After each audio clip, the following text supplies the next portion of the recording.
Cleopatra's Needle has been intentionally placed in Central Park, near the Metropolitan Museum of Art, so that it can be viewed by the thousands that visit the area every day. It was sculpted in such a way that it would display power, as shown by the inscriptions of Ramses II's victories on all four faces. Similar to its twin in London, Cleopatra's Needle occupies open space to serve as a place for people to gather. Cleopatra's Needle was originally erected in the city of Heliopolis with its twin, which now resides in London. It was moved by the Romans to Alexandria, where it stood for 1800 years. It is pictured here in Alexandria by Albert E. Farman.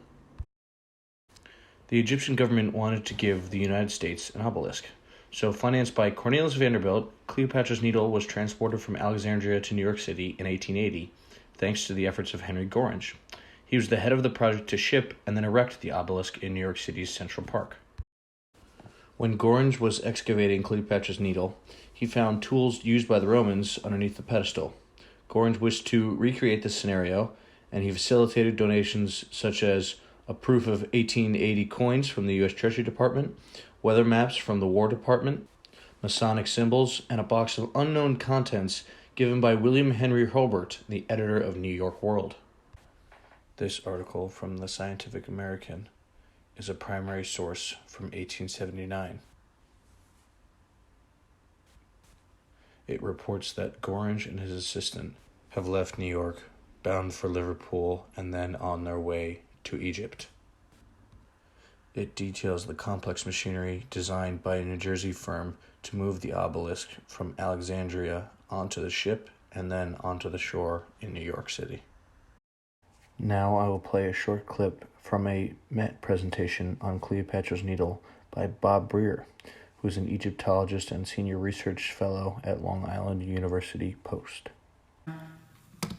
That's the obelisk on a trestle.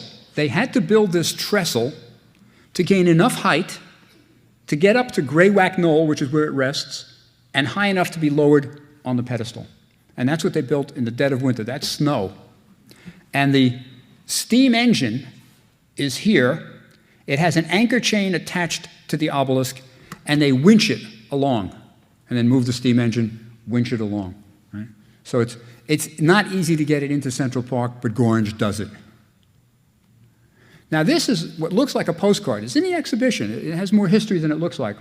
About 20 years ago, I was at a book fair looking through a box of old postcards, and this was in it.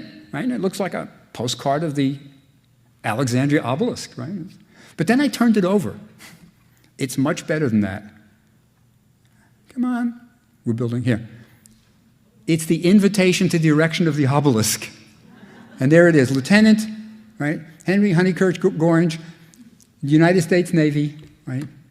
Announces that he will place the Alexandrian obelisk on its pedestal in Central Park, New York City at noon, January 22nd, 1881, with the compliments of the Secretary of State.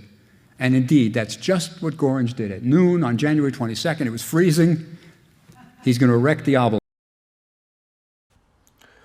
This clip helps shows the importance of the obelisk to America. The obelisk was brought to America by a military lieutenant who was financed by the railroad baron Vanderbilt. The obelisk had contributions from the Treasury Department and the War Department, and it also had the backing from the Secretary of State. This monument meant a great deal to the people of Egypt, and now it means a great deal to the American people. Finally, in 2014, work began to restore the obelisk in order to remove hundreds of years of dirt and debris. Those behind the restoration want the piece to have commemorative value. They want to improve the piece from its current state, but do not need to restore the piece to exactly as it was thousands of years ago. This restoration, seen here, will guarantee that Cleopatra's Needle will continue on as a beautiful, powerful reminder of both Egyptian and American civilizations for years to come.